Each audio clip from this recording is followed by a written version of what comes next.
Okay, so moving through this next, we're finishing up with multiple choice. Joelle has a credit card that has a 19.2% annual interest rate, compounded monthly. Okay, I immediately think of this formula. I don't know if we're going to need it or not, but maybe. She owes a total balance of B dollars after M months. So this is how much she owes after a certain number of months. Assuming she makes no payments on her account, the table illustrates the balance she owes. Over which interval of time is her average rate of change for the balance? So it turns out it's an average rate of change. Question, I don't need any of that. The greatest. So between month 10 to month 60, well, that average rate of change is 2591.90 minus 1172 over 60 minus 10. So we could calculate that or on a calculator. So 2591.9 minus 1172 and divide that by 60 minus 10 is 50. So that's 28.398. And I would probably just write those down. 19 to 69. And I'm just going to jump right into my calculator. My numerator is going to be 2990 minus 1352. Take that and divide it by 69 minus 19. 32.76, so that's a little higher. 36 to 72, so that's going to be these 2 months. So 3135.8 minus 1770.8 divided by 72 minus 36. So y2 minus y1 equals x2 minus x1. We're up to 37.92. Or months 60 to 73. So 3186 minus 2591.9. That's your y2 minus y1 divided by 73 minus 60. x2 minus x1, 45.7. And the greatest, so that would be option 4. Which graph represents a cosine function with no horizontal shift? So starting right on the y-axis, this is a cosine function. This starting at a max. This is a cosine function starting at a min. This one is starting on the midline, so that's a sine function. In fact, that's a positive sine function because it goes up from the midline first. And this one's a negative sine function, so that's out. Amplitude is 2. Here's your midline. Your amplitude goes up 2 and down 2, so that's correct. Up 2 and down 2, so that's correct. And a period of 2 pi over 3. So a period means you get one cycle in by 2 pi over 3. Well, this one gets 1 full cycle, 2 full cycles, 3 full cycles in by 2 pi over 3. So one period is not 2 pi over 3 here. Whereas here, 2 pi over 3, by the way, is the same as 2/3 of pi. Here's your one cycle for this one. Okay, that's about 2/3 of the way to pi, so the answer is 3. Number 23, according to a pricing website, Android phones lose 58% of their cash value over 1.5 years, so I'm thinking of this formula. Which expression can be used to estimate the value of a $300 Android phone in 1.5 years? So these are all done in terms of E. I would probably come up with my answer here and then just see which one matches, just because this is what we really focused on. So it's a $300 phone. You're losing 58% of your value every 1.5 years. So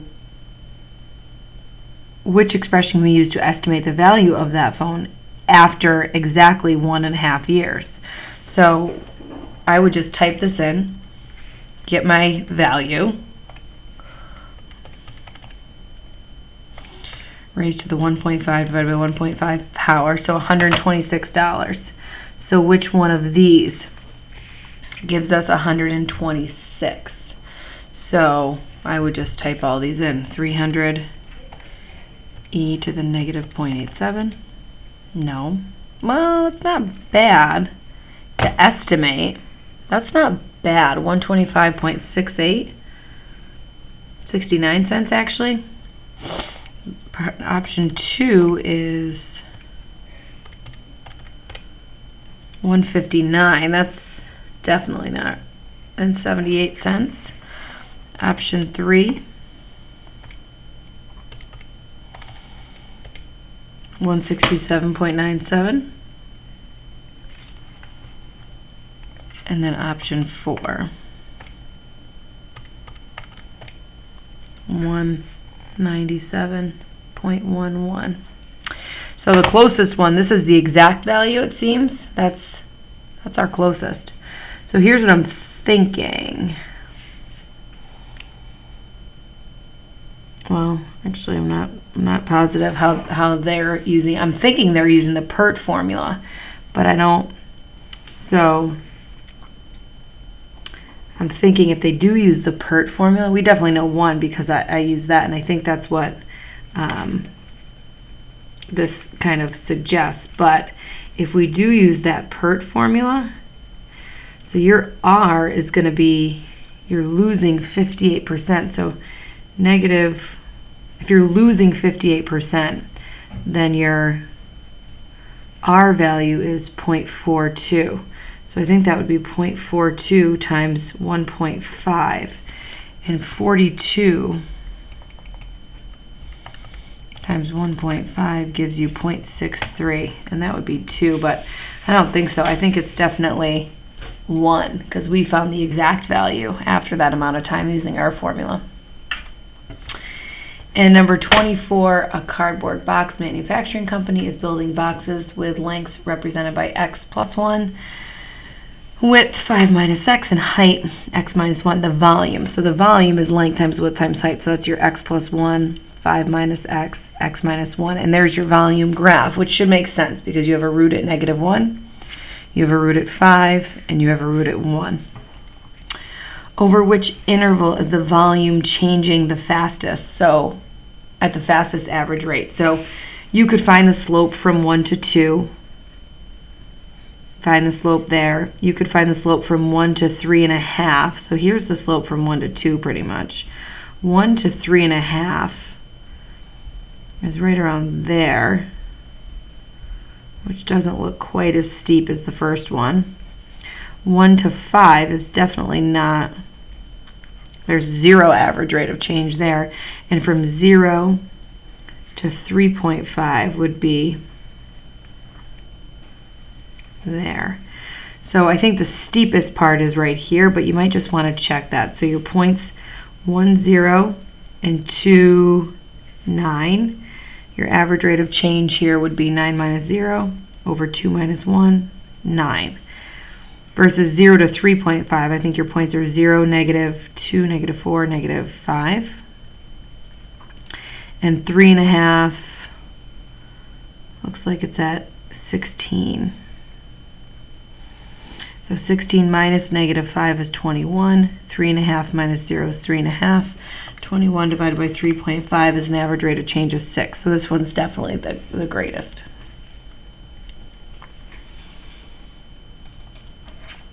Okay, so for some open response, we have to just cube this out. So 1 minus I times 1 minus I times 1 minus I.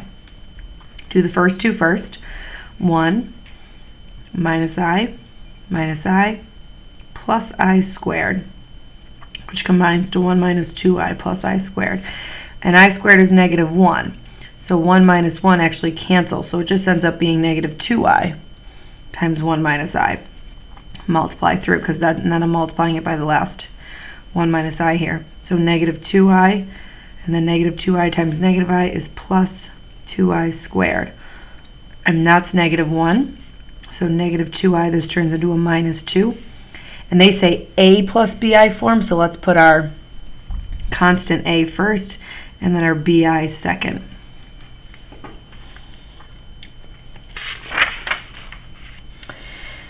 An orange juice processing plant receives a truckload of oranges. The quality control team randomly chooses 3 pails, each containing 50 oranges.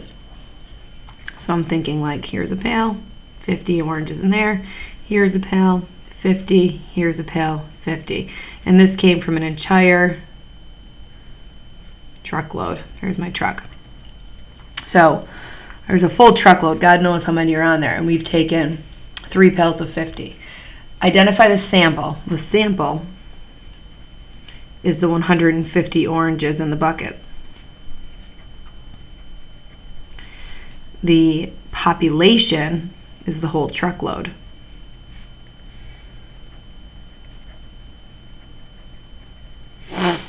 State one conclusion that the quality control team could make about the population if 5% of the sample, so 5% of these were found to be unsatisfactory.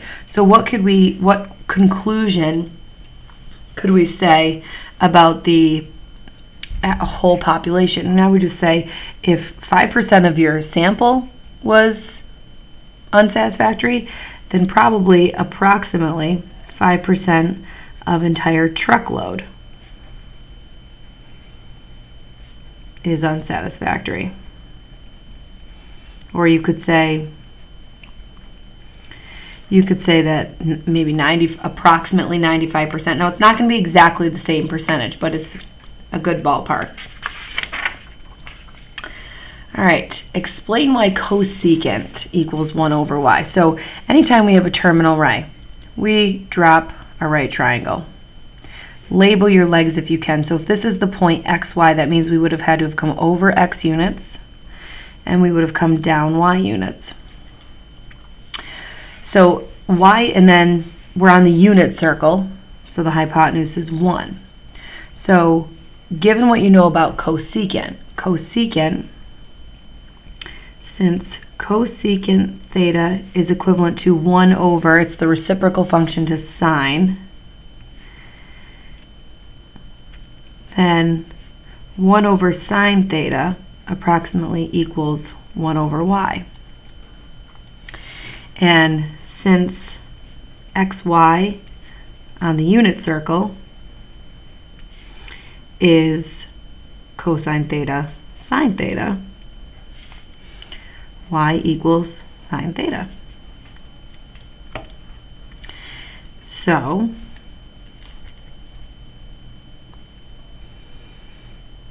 you see that 1 over sine theta is 1 over y. So cosecant theta equals 1 over y. That's one way of going about it. Another option, cosecant theta is the reciprocal of sine. SOHCAHTOA says, sine equals opposite over hypotenuse. So cosecant theta equals hypotenuse over opposite.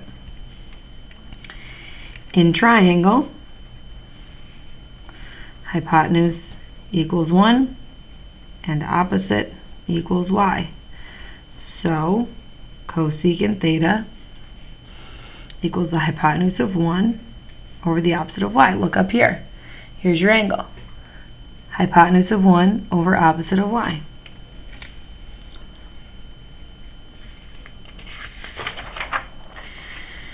We have a function giving the mass of radium over time, so m is the mass, t is time in years. Determine if it represents growth or decay. So we want to figure out what the base of t is. So I'm just going to figure out what e raised to the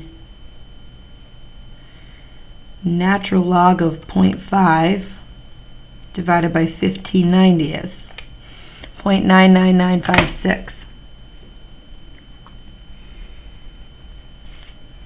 So, decay. Because the base of exponent t is less than 1.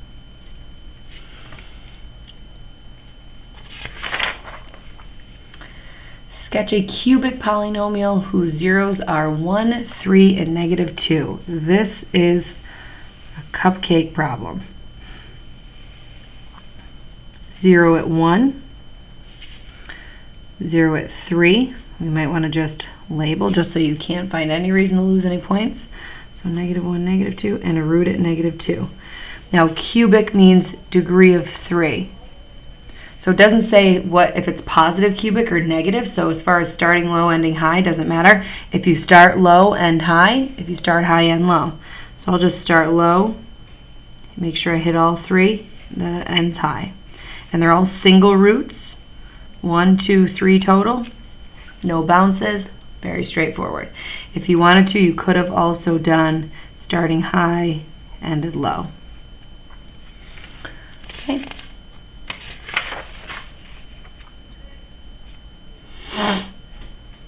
Given the equal terms, so the cubed root of x to the 5th, they're saying is equal to y to the 5/6. So one's in radical, one's in exponential. So I would rewrite this first as x to the 5/3 equals y to the 5/6. And now they're saying state y in terms of x. So we need to solve for y. So how do we get y all by itself?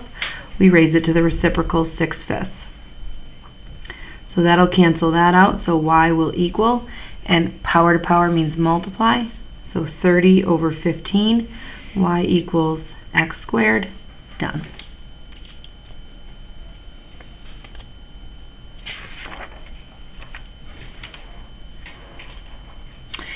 Last one here. Are the events student is male and student prefers reality series independent? So we want the probability that a student is male, and we want to compare it to the probability that this person is male, given that they like reality. So the probability of male is 230 out of the total, versus the probability of male given reality. So given reality, so out of these 180, how many are male? 70. Calculate those probabilities, see if they're equal. 0.47 versus 0.39. They're not equal, so that means they're not independent. My justification is there. If you don't have these up top outlining what you're calculating, you're wrong.